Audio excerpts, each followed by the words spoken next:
15 రోజులు కావస్తున్నా కూడా యాసంగి పంటకు సంబంధించినటువంటి మొక్కజొన్న కొనుగోలు కేంద్రాలు ఇంకా స్టార్ట్ చేయలేదు కాంగ్రెస్ సర్కారు. ఈ నేపథ్యంలో కొనుగోలు కేంద్రాలు స్టార్ట్ చేయాలని చెప్పేసి బీఆర్ఎస్ సంబంధించినటువంటి ఎమ్మెల్యేలు మొత్తానికి గణపార్క్ నుంచి నిరసన తెలుపు మొక్కజొన్న తెలుపుతూ అసెంబ్లీకి వెళ్లారు. దానికి సంబంధించి నినాదాలు చేశారు. ఈ నేపథ్యంలో మధ్యలో అడ్డుకొని మార్షల్స్ వాటిని అన్ని కూడా చిల్లాచేదరు చేసినటువంటి సందర్భం మనం ఉదయం చూసాం. దీనికి సంబంధించి ఇదే అంశం సంబంధించి మనతో పాటు మాట్లాడడానికి బీఆర్ఎస్ మాజీ ఎమ్మెల్యే అలాగే చల్లా ధర్మారెడ్డి గారు మనకు జాయిన్ అవుతున్నారు జూమ్ ద్వారా. ఆయన అడిగి మరిన్ని విషయాలు తెలుసుకుందాం. నమస్తే అండి ధర్మారెడ్డి గారు.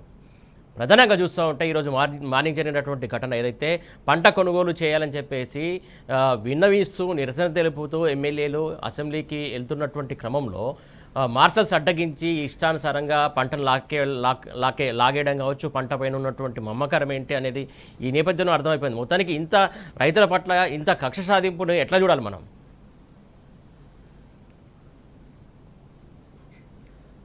వాస్తవంగా ఆలోచిస్తే ఈరోజు రేవంత్ రెడ్డి ప్రభుత్వం కక్ష సాధింపుల ప్రభుత్వమే.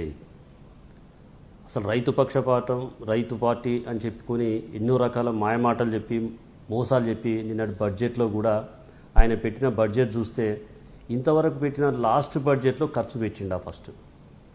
ఇలా రైతులను మోసగించేది వాస్తవం కదా. మాటలు మాట్లాడింది ఏ ఒక్క మాట అయినా ఏ ఒక్కటైనా నెరవేర్చిండా మనం ఆలోచించాలి. ఇవాళ ఎవరు ఎన్ని లొల్లులు పెట్టుకొని ఎన్ని గొడవలు చేయని ఎన్ని నిరసనలు చేయని నాకు సంబంధం లేదన్నట్టు పోతా ఉన్నాడు.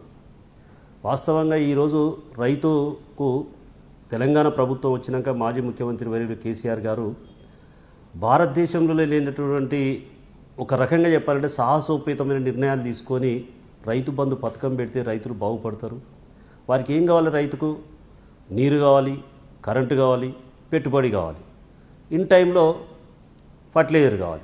అది అందిస్తే రైతు బాగుపడదనే ఉద్దేశంగా కేసీఆర్ గారు ఒక మంచి మనసుతోటి మంచి ఆలోచనతోటి చేసి పెడితే ఈయనేం చేసిండండి? దాన్ని భ్రష్టు పట్టించండి. ఇలా రైతులను మళ్ళీ అధోగతి పాలు చేసిండు. ఇలా రైతులు ఏడుస్తూ ఉన్నారు. వాస్తవంగా ఈరోజు మక్కల గురించి వింటూ ఉంటే, రైతులు గోసలు చూస్తూ ఉంటే, గ్రామాలకు వెళ్తూ ఉంటే, కళ్ళాల కాడ కావచ్చు, ఎండబోసిన దగ్గర కావచ్చు, ఏడుస్తూ ఉన్నారు. 15 రోజులు అవుతుంది, రోడ్ల మీద పడుకోబెడతావా నీవు? కాంటాలు పెట్టవా?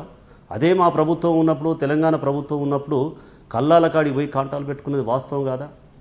ఇవాళ ఆ పంటలను చూసి, ఆ దిగుబడిని చూసి, తెలంగాణలో నీరిచ్చిన తర్వాత పంటలను చూసి ముఖ్యమంత్రి గారు ఒక పెద్ద నిర్ణయం తీసుకొని అరే పండించిన పంట గోడాం సరిపోతలేవని చెప్పి మండలానికి ఒక 5,000 మెట్రిక్ టన్నుల గోడాంలు కట్టించాం. ఆ గోడాంలు సరిపోకపోతే మళ్ళీ ఎక్స్ట్రా కట్టుకొని పెట్టుకున్నాం. యూరియా బస్తాను బఫర్ స్టాక్ పెట్టుకొని ఇన్ టైంలో అందించింది వాస్తవం కాదా? ఇలా రైతు బంధును నువ్వు భరోసా అని పేరు పెట్టావు, మంచి పేరు పెట్టుకున్నావు, నువ్వు పేరు మార్చాలని పెట్టుకున్నావు, కానీ దాని స్కీమ్ని ఎందుకు బంద్ చేస్తున్నావు? దానికి తోడుగా దానికి ఇంకా బోనస్ ఇస్తా అన్నావు. అసలు నీకు ఆలోచన ఉందా? ఆలోచన ఉండి చేసినవాను?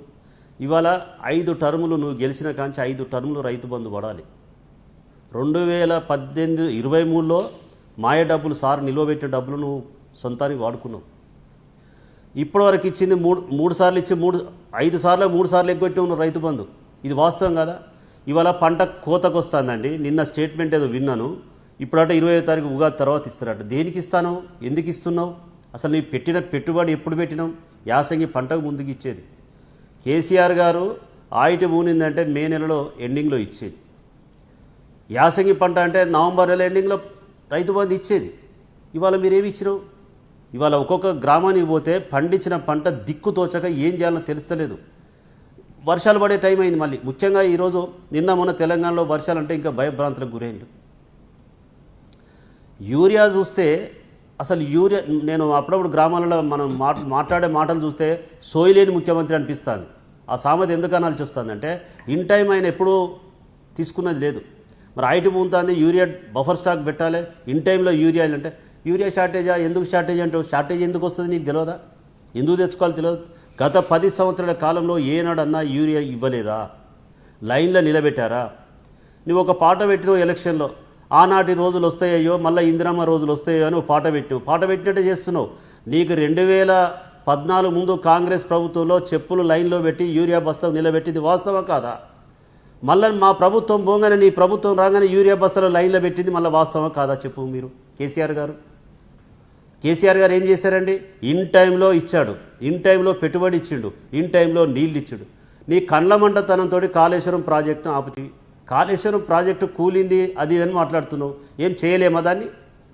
అంత పెద్ద ప్రాజెక్టు, ప్రపంచంలో ఒక పెద్ద ప్రాజెక్టు కట్టిన మనము చిన్న రిపేర్ చేసుకోలేమా? కక్ష సాధింపు కాదా రేవంత్ రెడ్డి గారు? చెప్పండి, మీ ప్రభుత్వాలు ఎవరి మీద కక్ష సాధింపు? కేసీఆర్ గారి మీదనా, మా పార్టీ మీదనా? రైతుల మీద చూపెడతాను, నువ్వు రైతుల మీద కక్షాన్ని చూపెడతాను. ఇలా మొక్కజొన్న పెరలు ఎండిపోయినాయి, వరి పొలాలు ఎండిపోయినాయి, మళ్ళా కంకులు పట్టుకొని అసెంబ్లీకి వస్తున్నామంటే ఏనాడు వచ్చినామండి? గత 10 సంవత్సరాల మీరు ప్రతిపక్షంలో ఉండి ఏనాడన్నా వరి మొక్క కానీ మొక్కజొన్న కంకి కానీ ఏదన్నా పట్టుకొని అసెంబ్లీకి వచ్చారా? మీరు ఎక్కడన్నా బిందెలు పట్టుకొని వచ్చారా? మీ ప్రభుత్వం ఉన్నప్పుడు ఊళ్ళోకి పోతే బిందెలు పట్టుకొని వస్తారు, అసెంబ్లీకి పోతే కంకులు వస్తారు, మీ కళ్ళల కాడ కాంటాలు లేవు. మళ్ళీ ఇప్పుడు అదే పరిస్థితి తెచ్చి అదే దుస్థితి తెచ్చినా నీకు మీ ఒకటే చెప్తాను, ఇమ్మీడియట్గా కాంటాలు పెట్టాల్సిన అవసరం ఉన్నది. ఇలా రైతులు గగ్గోలు పడుతూ ఉన్నారు. రైతుల గోస వినండి. మా గ్రామాలకు పోతే మీ కాంగ్రెస్ నాయకులే చెప్తా ఉన్నారు, కాంగ్రెస్ నాయకులే చెప్తా ఉన్నారు. ఒకవైపు రైతు బంధు ఇయ్యడు, రైతు బీమా లేదు, పెట్టుబడి లేదు, కాంటాలు లేవు, ఇవి ఎక్కడ పెట్టుకోవాలని.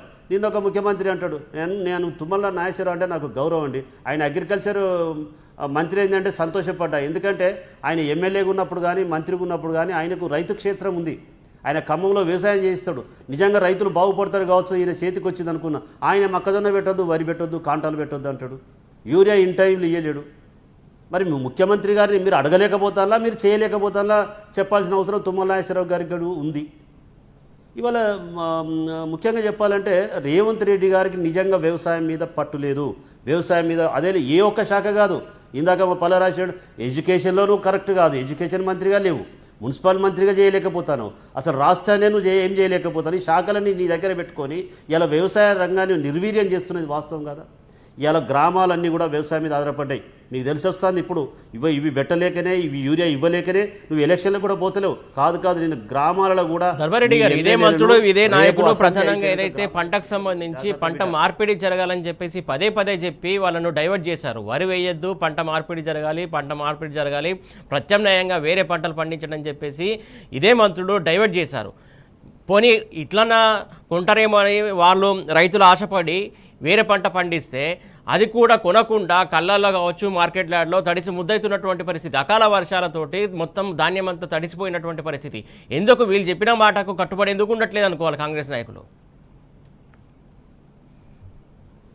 వాస్తవం చెప్పాలంటే కాంగ్రెస్ నాయకులు కాదు, రేవంత్ రెడ్డి ప్రభుత్వంలో ఏ మంత్రి కానీ రేవంత్ రెడ్డి కానీ చెప్పే మాటకు చేతలకు పొంతన లేదు. ఎలా పంటలు వద్దానండి, నేను ఎగ్జాంపుల్ చెప్తాను. ఇలా రైతులు పాపం ఆశపడి పత్తి పెట్టుకున్నారండి, పత్తి పురుగు వల్లనో ఏదో వల్ల నువ్వు నీళ్ళు ఇవ్వకపోవడం వల్ల పత్తి ఎండిపోయిందండి, తీసేసుకున్నారు. యాసంగి మొక్కలు పెట్టుకున్నారు. ఆల్టర్నేటివ్ పంట తెలంగాణలో పండించే పంట ఏది? ఇలా మా వరంగల్ ఉమ్మడి జిల్లాలో 3,50,000 ఎకరాలలో పెట్టాం పంటను. 3,50,000 ఎకరాలు ఒక మా వరంగల్ హన్మకొండ జిల్లాలో ఆడ 90,000, ఈడ 1,08,000 ఎకరాలు పెట్టాము. మరి ఆ పంట ఇలా పోతుంటే వాడి కళ్ళల్లో నీళ్ళు వస్తున్నాయి. రైతు పండించి 6 కాలం కష్టపడి ఒక 20,000 నుంచి 25,000 రూపాయల పెట్టుబడి పెట్టి దాని మీద నువ్వు యూరియా ఇవ్వకపోతే లైన్లో నిలబడి 2-3 రోజులు భార్యాభర్తలు లైన్లో నిలబడి బట్టలు చింపుకొని చెమటరాంగా ఏదో కష్టపడి తెచ్చి ఆ యూరియా కూడా వేస్తే నీళ్ళు ఇవ్వకపోతేవి. నీళ్ళు ఎప్పుడు ఇవ్వాలనో సోయి లేదు నీకు. కాళేశ్వరం నీళ్ళు ఉండగా కూడా డైవర్ట్ చేయలేకపోతున్నావు, కరెంటు బిల్లు ఎక్కువైతుంది అంటున్నావు. ఇన్ని రకాలు చేసి రైతులకు చేయలేని వాడివి. ఇలా చాలామంది అనేది వెనకట రైతు ఏడ్చిన రాజ్యం ఉండదని. నిజంగా చెప్తున్నా, రైతు గోస, రైతు ఏడుపు నీకు ఖచ్చితంగా తగులుతుంది రేవంత్ రెడ్డి గారు. మీరు ఇమ్మీడియట్గా ఇప్పటికైనా బుద్ధి తెచ్చుకొని 10-15 రోజుల లోపే కాంటాలు పెట్టేయాలి, ఇమ్మీడియట్గా స్టార్ట్ చేయాలి. మేము బఫర్ స్టాక్ పెట్టుకుని లాస్ట్ టైం కరోనా పీరియడ్లో కష్టకాలంలో ఆఫీసర్లు రోడ్ ఎక్కకపోయినా, ఎవ్వరు రోడ్ ఎక్కకపోయినా మేము ప్రజాప్రతినిధులము రోడ్లు ఎక్కి కాంటాలు పెట్టించి, లారీలు లేకపోతే ఎక్కడెక్కడో లారీలను తీసుకొచ్చి మన స్టేట్లో గోదాం లేకపోతే పక్క స్టేట్కి కూడా పంపించి కేసీఆర్ గారు వాళ్ళతో మాట్లాడి స్టాక్ పెట్టించింది వాస్తవం కదా. ఇలా కాంటాలు తేలేవు, యూరియా తేలేవు, నీళ్లు తేలేవు, కరెంటు లేదు. మళ్ళీ కరెంటు కష్టాలు ఏంది? ఒకదానికి పొంతం లేకుండా ప్రజలను రాజకీయాలు చేస్తూ డైవర్షన్ చేస్తూ వాళ్ళని ఏదో ఒకటి సృష్టిస్తూ వాళ్ళ మీద మాట్లాడడం, వీళ్ళ మీద మాట్లాడడం నేర్చుకున్నావు. ఇది నువ్వు ప్రతిపక్షంలో మాట్లాడితే చెల్లింది కావచ్చు, లేకపోతే ఎలక్షన్ టైంలో మాట్లాడితే చెల్లింది కావచ్చు, కానీ ఇప్పుడు చెల్లదు. ప్రజలు తీవ్రంగా, ముఖ్యంగా మీ కాంగ్రెస్ నాయకులే ఊళ్ళలోకి వస్తే బుద్ధి చెప్పే రోజు రాబోతుందని చెప్పి ఈ సందర్భంగా తెలియజేస్తుంది. సార్, ప్రధానంగా ఏదైతే మొక్కజొన్నకు మద్దతు ధర దాదాపు 2,400 ఉండాలి సార్. ఒక మాట, ఏదైతే ప్రధానంగా మద్దతు ధర చూసుకున్నట్టయితే 2,400 ఉండాలి మొక్కజొన్నకు. కాకపోతే దళారీ వ్యవస్థ రూపుమార్చి మొత్తానికి డైవర్ట్ చేస్తున్నటువంటి సిచ్యువేషన్ మనం చూస్తున్నాం. దాదాపు 1,600-1,700కు మించి కొనకుండా అక్కడ చేస్తున్నటువంటి అంశం ప్రధానంగా ఇక్కడ ఏదైతే గవర్నమెంటే ఇందులో పాత్ర ఉందని చెప్పేసి కొంతమంది రైతులు ఆరోపిస్తున్నటువంటి అంశం, ముఖ్యంగా ఏదైతే ఇక్కడ దళారీ వ్యవస్థను పెంచి పోషించడానికే, మద్దతు ధర రాకుండా చేయడానికే ఇలా కాలయాపన చేస్తూ కాంటాలు పెట్టకుండా అనేది మరొక ఆరోపణ. ఇది వాస్తవం అనుకోవాలా? వాస్తవం సురేష్ గారు, ఇప్పుడు వాస్తవం చెప్పాలని ఇందాక చెప్పినట్టు ఆయన సోయిలేని ముఖ్యమంత్రి అండి. ఫస్ట్ వాస్తవం చెప్పాలంటే సోయిలేని ముఖ్యమంత్రి. ఎందుకనంటే మా కేసీఆర్ గారు పంట పండించిన పంటను ఏ విధంగా పండించిన పంట ఎక్కడికి పంపాలి, ఎక్కడికి చేర్పించాలి, ఎక్కడ అమ్మాలి, ఏం చేస్తే రైతుకు ఉపయోగం జరుగుతుందని చెప్పి ఆలోచించే వ్యక్తి ఆయన. అవసరమైతే ఇలా మక్కలు ఉత్పత్తి అయింది, ఇలా కోళ్ళ ఫామ్లో రేట్ ఏం తగ్గలేదు, ఎక్కడేం రేటు తగ్గలేదు, దేనికి తగ్గలేదు. వాళ్ళకు చీఫ్గా కొనుక్కోపోవడానికి మరి కొనుక్కోపోవడానికి విధంగా చేస్తున్నావు, నువ్వు దోహదపడుతున్నావు. అదే మా సార్ అనుకుంటే ఇది లిక్కర్కు పోతాయా మక్కలు, లేకపోతే ఎక్స్పోర్ట్ చేయాలా, ఎక్కడ చేయాలని ఆలోచించి దానికి అనుగుణంగా ఇలా కాంటాలు పెట్టి డైవర్ట్ చేసేవాడు. ఇమీడియట్గా రైతుకు డబ్బులు ఇచ్చేవాడు.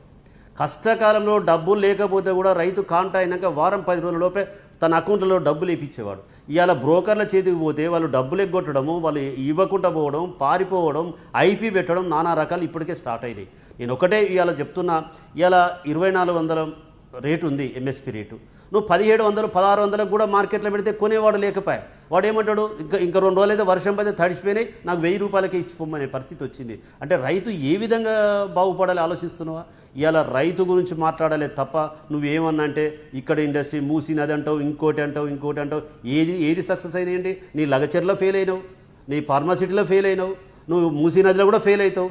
ఎందుకు లేనిపోయిన ఆలోచనలు పెడుతున్నావు? ఫస్ట్ తెలంగాణ రాష్ట్రాన్ని సస్యశ్యామలంగా చేసుకుందాం, రైతును బాగుపరచాలి, రైతును ఆదుకోవాలనే ఆలోచన ముందు చేయండి. ఒకటి కాదు, ఇలా అనేక రకాల సమస్యలతోటి ప్రజలు ఇబ్బంది పడుతున్నారు, అధికారులు ఇబ్బంది పడుతున్నారు. అధికారులను డిప్యుటేషన్ల మీద పంపడం, రకరకాలు చేయడం, సరైన టైంకి అధికారులు ఉంచకపోవడం. అధికారులు ఇవాళ ఏ విధంగా తయారయ్యారు? మీరు అనుకుంటారు మీకు గొప్పలు చెప్తాను కావచ్చు, మన ప్రభుత్వం బాగుందని చెప్పి అధికారులు చెప్తున్నారు. వాళ్ళు బతకడం కొరకు మాత్రమే చెప్తున్నారు. బిడ్డను ఆలోచించిన రేవంత్ రెడ్డి గారని నేను ఈ సందర్భంగా తెలియజేస్తున్నా. ఒక్కటి కాదు, నువ్వు చూస్తున్నావేమో ఇలా నా ప్రభుత్వం ఏదో మంచిగా ఉందని చెప్పి అధికారులు చెప్పుడు కాదు, కిందికి వచ్చి ఆలోచించు. ఇవాళ రైతులు ఏ విధంగా ఉన్నారు, విద్యార్థులు ఏ విధంగా ఉన్నారు, లేకపోతే ఉద్యోగస్తులు ఏ విధంగా ఉన్నారు, బిజినెస్ మెన్స్ ఏ విధంగా ఉన్నారు, ఏ విధంగా ఏం చేస్తున్నారు. అసలు చిన్న కాంట్రాక్టర్లు పనిచేస్తే వాళ్ళకి బిల్లులు ఇవ్వకపోతే వాళ్ళు ఏ విధంగా ఇవాళ రోడ్ ఎక్కాలి, ఏ విధంగా పరిస్థితి ఉండాలి అంటే నువ్వు ఎంత నిర్దాక్షిణ్యంగా నిన్న బడ్జెట్లో గవర్నర్ తోటి ప్రసంగం చేపిస్తావు. 2004 ముందు ప్రాజెక్టులకు డబ్బులు ఇస్తావు, 2014 తర్వాత 23 తర్వాత ప్రాజెక్టులకు ఇస్తావా? నీకు సిగ్గుందా? అవి ఆ ప్రాజెక్టులు ఇవా? నువ్వు దోసుక తినడానికి, నీ కార్యకర్తలు దోసుక తినడానికి మాత్రమే ఇట్లాంటి స్కీములు పెడుతున్నావు తప్ప ఒక్కటి కూడా చేసింది లేదు. నేను మరొక్కసారి కూడా నేను రిక్వెస్ట్ చేస్తున్నా, మీరు ఇమ్మీడియట్గా కాంటాలు పెట్టాలి. ఇదే కాదు, కాంటాలు పెట్టడం కాదు, నువ్వు 2400 రేట్ ఇవ్వాలి, 500 బోనస్ ఇవ్వాలి, 2900 ఇవ్వాలి. బిడ్డ నువ్వు మాట్లాడిన మాటకు నాలుగేనా తాటి మాటనా? నువ్వేం మాట్లాడుతున్నావు? అర్థమైందా? మీకు ఒక్కసారి ఆలోచించమని చెప్తున్నా నేను. ఈరోజు ఇదే కాదు, ఇలా రైతు అమ్మడానికి లేదు, పండించుకుందామంటే సరైన టైంకు రైతు బంధు ఇవ్వవు. ఈవెన్ ఇలా రైతు 1 గుంట, 2 గుంటలు, 5 గుంటలు పచ్చ పాస్బుక్ తీసుకున్న పాస్బుక్ కారణం ఏంటంటే డబ్బున నా కుటుంబానికి ఏమైనా అయితే రైతు బీమా వస్తుందని చెప్పి పాపం కొంతమంది రైతులు డబ్బులున్నా లేకున్నా 5 గుంటలో, 10 గుంటలో, 20 గుంటలో కొనుక్కొని పాస్బుక్ చేస్తే వాళ్ళకు రైతు బీమా తీసేసి, రైతు బీమా వల్ల ఇలా ఒక్కొక్క కుటుంబం ఏ ప్రభుత్వం అయినా కావచ్చు, ఎవరే కావచ్చు, ఎంత బాగుంటుందో ఒకసారి ఆలోచించండి. మేము అకాల వర్షం వల్ల 2023లో అకాల వర్షం వల్ల పంట నష్టపోయిన రైతులు రోడ్డు మీద పడొద్దని ఎక్కడెక్కడే పోయినాయో అక్కడికి వచ్చి కేసీఆర్ గారే తిరిగి ఎకరాన 10,000 రూపాయలు మళ్ళీ పంట నష్టం కింద ఇచ్చిండు. ఇలా పంట నష్టం పోతే పట్టించుకోవు, పంట అమ్మకపోతే పట్టించుకోవు సార్. ప్రధానంగా ఏదైతే పంట నష్టం సంబంధించి గత సర్కార్ ఆల్రెడీ ఇమ్మీడియట్లీ పంట నష్టం అంచనా వేయించింది. పంట నష్టం సంబంధించి ఎట్లా ఇవ్వాలి ఏంటనేది రైతులకు ఇచ్చినటువంటి దాఖలాలు మనం చూసాం గత సర్కార్లో, బీఆర్ఎస్ సర్కార్లో. కాకపోతే ఈ సర్కారు 2 సంవత్సరాల పైన అయిపోయింది. ఇప్పటికి కూడా ఏ పంటకు సంబంధించి కూడా పంట నష్టం ఎంత అయిందో, అసలు పంట నష్టం సంబంధించి ఎంతమందికి ఇచ్చారో అనేది కూడా లెక్కలు లేవు, పత్రాలు లేవు. ఇప్పటికి కూడా నిన్న మొన్న కురిసినటువంటి వర్షాలకు కూడా లెక్కలేని పరిస్థితి. తేచేవాడలోడు పంట నష్టం లేదు. ఒక్క పరకాల నియోజకవర్గంలో లాస్ట్ టైం 21,600 ఎకరాలకు 10,000 చొప్పున ఇప్పించిన నేనే సార్తో ఇచ్చిండు. సారే వచ్చి దగ్గరికి వచ్చి చూచుండి. ఇలా నర్సపేట కాన్స్టిట్యున్సీ కావచ్చు, మా కాన్స్టిట్యున్సీ కావచ్చు, ఒక్కొక్క కాన్స్టిట్యున్సీలో 20,000 ఎకరాలకు మరి పంట నష్టం ఇవ్వడం జరిగింది. అందులో కాంగ్రెస్ వాళ్ళకి ఇచ్చాం, అన్ని పార్టీలకు ఇచ్చాం, అందరు రైతే ఇక్కడ పార్టీ లేదు. ఈయన గుర్తిస్తలేడు, ఈయన గెట్టు పెట్టుకున్నట్టు ఉంటాడు. ఇలా రైతు అనేవాడికి కులం లేదు, పార్టీ లేదు, ఏది లేదు. రైతు అనేవాడు రైతే, భూమిని నమ్ముకొని బతుకుతాడు. తనకు మనం భరోసా ఇవ్వాలి. నువ్వు కొత్త పేరు పెడితే మేము రైతు బంధు అంటే మేము బంధువు లెక్కలు కూడా నువ్వు భరోసా అంటే ఏం భరోసా ఇచ్చినావు చెప్పు. ఇలా రైతు భరోసా ఎక్కడ పోయే, రైతు బీమా ఎక్కడ పోయే, నీ బోనస్ ఎక్కడికి పోయే, నీ పర్చేస్ ఎక్కడికి పోయే, వాళ్ళ యూరియా ఎక్కడికి పోయే, ఒకసారి ఆలోచించండి. భరోసా సార్ 15,000 ఇస్తా అని భరోసా ఇచ్చాడు. ఆ 15,000 ఎన్ని ఇస్తున్నాడో, ఏ భరోసా ఇస్తున్నాడో అర్థం కాని పరిస్థితి, ఎన్ని విడుదల ఇచ్చిండో ఇప్పుడు కూడా అర్థం కాని పరిస్థితి. మొత్తం అగమ్య గోచరం పట్టించినటువంటి సిచ్యువేషన్. అసలు ఎవరికి ఇచ్చిండని ఎవరికైనా అకౌంటబిలిటీ ఉందా? ఎవరికి ఇచ్చినావు, ఎవరికి ఇంతమందికి ఇచ్చినావు అని చెప్పుకోగలిగినావు ఇప్పుడు ఎవరికైనా? ఎక్కడ చెప్పగలిగినావు మీరు? ఏం లేదు. రుణమాఫీ అన్న, రుణమాఫీ ఇప్పటివరకు పూర్తి స్థాయిలో అయిందా అండి? చెప్పండి. రుణమాఫీ కాలేదు. నువ్వు రుణమాఫీ ఎవరి పైసలు పెట్టి చేసినావు? మా రైతు బంధు పైసలను రుణమాఫీ కింద ఇచ్చుకున్నావు. మరి రైతు బంధు ఎప్పుడు ఇచ్చినావు? ఇప్పటివరకు ఇచ్చినావా? నువ్వు ఈ ఇయర్ యాసంగి పంటకి ఇచ్చినావా? లేదు. ఎలక్షన్లు వస్తే రైతు బంధు ఇస్తానని చెప్తావు, ఎలక్షన్లు అయిపోగానే మళ్ళీ దాటేస్తావు. రేపు తెల్లారు ఉగాదికి ఇస్తా అంటావు, వాళ్ళు తీసుకుంటే డబ్బులు తాగేతందుకు తీసుకుంటానంటావు. ఇది ఎక్కడి దుర్మార్గమైనటువంటి మాటలండి. ఇలా నువ్వు పంట పెట్టింది ఎప్పుడు? పంట కోసే టైంకి ఇస్తాను. డబ్బున వాడు వేరే ఖర్చు పెట్టుకుంటే, రైతు ఖర్చు పెట్టుకుంటే నువ్వు తాగేతందుకు తీసుకున్నావు డబ్బులు అంటావు. ఇది దుర్మార్గమైనటువంటి మాటలు కావా? ఇలా ఒక ముఖ్యమంత్రి స్థాయిలో ఉండి రైతులకు ఇచ్చే రైతు బంధు డబ్బులు తాగడానికి తీసుకుంటాను, ఎంజాయ్ చేస్తానని చెప్పి మాట్లాడతావా? ఇవాళ ఒక్కొక్కడు పోయి అప్పులు తీసుకుంటూ యూరియా బస్తాలకు డబ్బులు కట్టుకునేది వాస్తవం కదా? నాటు కూలోడు దొరకకపోతే వాళ్ళే నాటేసుకునేది వాస్తవం కదా? ఒక ట్రాక్టర్ కిరాయి కట్టుకునేది వాస్తవం కదా? ఇలా చేసుకున్న పనిని చూసి రైతును తాగుబోతులు చేస్తానని తాగుబోతులు చేద్దామనుకుంటారా మీరు? అసలు ఏం చేస్తానండి? ఇలా అన్ని రకాల రేట్లు పెంచి నువ్వు లాస్ట్కు ఒక క్యాబినెట్ మీటింగ్లో, ఒక పవిత్రమైనటువంటి మీటింగ్లో ముఖ్యులందరూ కూర్చున్న సమావేశంలో మనం ఇచ్చే డబ్బులందరూ రైతులు తాగుతారు, తింటారని చెప్తారా? ఇది ఎక్కడ అన్యాయం అండి? ఇది దుర్మార్గమైన ఆలోచనలు కాదా? అసలు రైతు లేకుండా నువ్వు ఏ విధంగా వచ్చినావు, ఏ విధంగా చేసినావు చెప్పాలి. నువ్వు ఒకసారి ఆలోచించాలి. ఇలా నేను రైతుల గురించే ముఖ్యంగా మాట్లాడుతున్నది. ఎందుకంటే ఇలా గ్రామాలలో తిరిగి వచ్చిన నేను రైతులు చాలా ఆవేదన పడుతున్నారు. కాంటాలు లేక, బార్దాన్ని ఇవ్వక రకరకాల ఇబ్బందులు పడి ఏ విధంగా చేయాలి, మేము ఎక్కడే ఎండబోసుకోవాలి, ఇలా వర్షం పడేటట్టు ఉందని. ఆల్రెడీ ఇలా వరంగల్లో వర్షం పడింది. ఇలా తడిసిన ఈ మొక్కలు కొన్ని వాళ్ళు ఇంకా కొంచెం తక్కువ పడితే రేపేమంటాడు, ఈ తడిసిపోయింది, మచ్చలు వచ్చినాయి, ఇంకా నేను తక్కువ ధర అనే పరిస్థితికి వచ్చింది. నేను ఒక్కటే రిక్వెస్ట్ చేస్తున్నా, ఇవాళ మీరు అడిగింది ఏదైతే అన్నారో మరి ఇలా మాయిచరు అని చెప్పి ఒక కారణాలు చెప్తున్నారు. మరి వర్షం పడితే ఇంకా మాయిచరు వచ్చే అవకాశాలు ఉన్నాయి. రేపు మీరు ఎక్కడెక్కడ కాంటాలు పెట్టి ఇలా మొక్కలు మనం ఇచ్చేదే లిక్కర్ కంపెనీలకో, కోళ్ళ కంపెనీలకో మాయిచరు ఉంటేంది, మచ్చలు పడితేంది, ఏముంటేంది ఒకసారి ఆలోచించాల్సిన అవసరం లేదు. నీకు అసలు దాని గురించి, వ్యవసాయ రంగం గురించి తెలుసా? ఈరోజు ఇలా లిక్కర్ ఫ్యాక్టరీలో మాట్లాడు, లిక్కర్ రేట్లు పెంచుకుంటున్నావు కదా నువ్వు, లిక్కర్ రేట్లు అన్ని రకాలు పెంచుతున్నావు కదా, వాళ్ళకు సప్లై చేయి మొక్కలు, వాళ్ళకు నువ్వు కాంటాలు పెట్టి వాళ్ళకు సప్లై చేయండి. ఇలా కోళ్ళ ఫామ్లో సప్లై చేయండి, వాళ్ళకి ఇచ్చేసి తీసుకోండి. నువ్వు వరిధాన్యం కూడా ఇలా ఎంత అధ్వానంగా అంటే, వరిధాన్యం అమ్మినాక ఇవాళ నువ్వు రైస్ మిల్లర్ నుంచి నీ ప్యాడీ ప్రొక్యూర్మెంట్ తీసుకోలేకపోయినావు, నీ ధాన్యం నువ్వు తీసుకోలేకపోయినావు. నీ అసమర్థత వల్ల కాదా? ఇలా రైస్ మిల్లర్స్ అందరూ ఎగ్గొట్టి నీకు డబ్బులు గవర్నమెంట్కు ఎగ్గొట్టినది వాస్తవం కదా? వాళ్ళు బయట అమ్ముకున్నది వాస్తవం కదా? వాళ్ళు డబ్బులు తీసుకున్నది, సంపాదించుకున్నది పక్కకు పెట్టింది వాస్తవం కదా? నీ దళారులు, నీ మోసగారులు, నీ తాబేదారులు తీసుకునేది వాస్తవం కదా? ఒకసారి ఆలోచించండి సార్. ఒక మాట, ఇవాళ ఇది ఒక్కటే కాదండి. ఇలా మీరు ఏ పని చేసినా ఇలా మోసపూరితమైన పని చేస్తున్నారు తప్ప ఒక్కటి దగ్గరకు వచ్చే పని చేసినని చెప్పండి సార్. ఒక మాట, ప్రధానంగా 2 సంవత్సరాలుగా సబ్సిడీ అంశం సంబంధించి, సబ్సిడీకి సంబంధించి వర్షాకాలం పడిపోయినాయి సార్.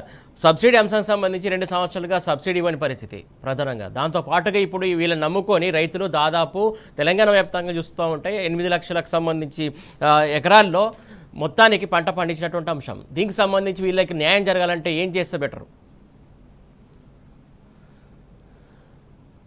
వాస్తవం చెప్పాలంటే ఆయన ఇమ్మీడియట్గా కాంటాలు పెట్టాలని చెప్పి ఫస్ట్ డిమాండ్ చేస్తున్నాండి. ప్రతి మండలంలో కేంద్రాలు పెట్టాలి, ఎంఎస్పీ రేటు తప్పకుండా ఇవ్వాలి, దాని ప్లస్ 500 రూపాయల బోనస్ కూడా ఇవ్వాలి. నువ్వు ఎందుకు ఇవ్వవు? ఇలా తేమ ఉన్నదని, మాయిశ్చర్ ఉన్నదని ఫస్ట్ పక్కకు పెట్టాలి.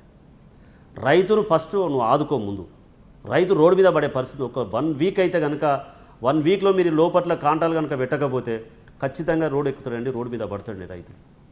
ఇలా ఇలా నువ్వు మీరు ఏదో బడ్జెట్లో పెట్టినావు, ఏమి ఇచ్చినావు ఇప్పటివరకు? ఏం ఖర్చు పెట్టినావు చెప్పండి? బడ్జెట్ కదా, రైతులకు పెట్టే బడ్జెట్ ఇలా 3 కోట్ల చిల్లర బడ్జెట్ పెట్టి 24,000 కోట్ల రూపాయలు నువ్వు రైతులకు పెట్టినావు. రైతు బంధుకి ఎంత, రైతు బీమాకి ఎంత, నీ బోనస్కి ఎంత? బోనస్ ఎక్కడున్నది? నీ బడ్జెట్లో బోనస్ ముచ్చటుందా? బోనస్ అంటే ఎంత అనుకుంటున్నావు అండి? ఒక ఎకరానికి 25 క్వింటాల్ యావరేజ్ చేసుకున్నా, ఒక 30 క్వింటాల్ యావరేజ్ చేసుకున్నా నువ్వు 15,000 రూపాయలు ఇవ్వాలి ఎకరానికి. 500 రూపాయలు బోనస్ అంటే ఇలా 30 క్వింటాల్ బోనస్ వస్తే 500 చొప్పున 15,000 రూపాయలు ఇవ్వాలి. అది నీ బడ్జెట్ కనపడతలేదు నాకు. నువ్వు రైతు భరోసానే కనపడతలేదు చక్కగా. నువ్వు ఏ విధంగా బడ్జెట్ పెట్టారు మీరు ఇవాళ? రైట్ అండి, థ్యాంక్ యూ అండి ధర్మారెడ్డి గారు, థ్యాంక్ యూ సో మచ్ అండి, థ్యాంక్ యూ సో మచ్. మొత్తానికి చూస్తున్నాం కదా, పంటకు సంబంధించి రైతులకు న్యాయం జరగాలంటే ఇమీడియట్లీ కాంటాలు పెట్టాలి, కొనుగోలు కేంద్రాలు ఏర్పాటు చేయాలి, మార్కెట్ యార్డ్లో ఖచ్చితంగా అధికారులు చొరవ తీసుకొని కొనుగోలు జరపాలి, ప్రభుత్వం కూడా ఆలోచించాలి. దీనిపైన రైతులకు అన్యాయం చేస్తే ఖచ్చితంగా బీఆర్ఎస్ పార్టీ తరఫున పోరాటం చేస్తాం, మొక్కలు కొనేదాకా కూడా ఫైట్ చేస్తామని చెప్పేసి ధర్మారెడ్డి గారు చెప్తున్నటువంటి అంశం ఇది. ఇవాళ బరాబర్ అడుగుదాం. Keep watching tea news.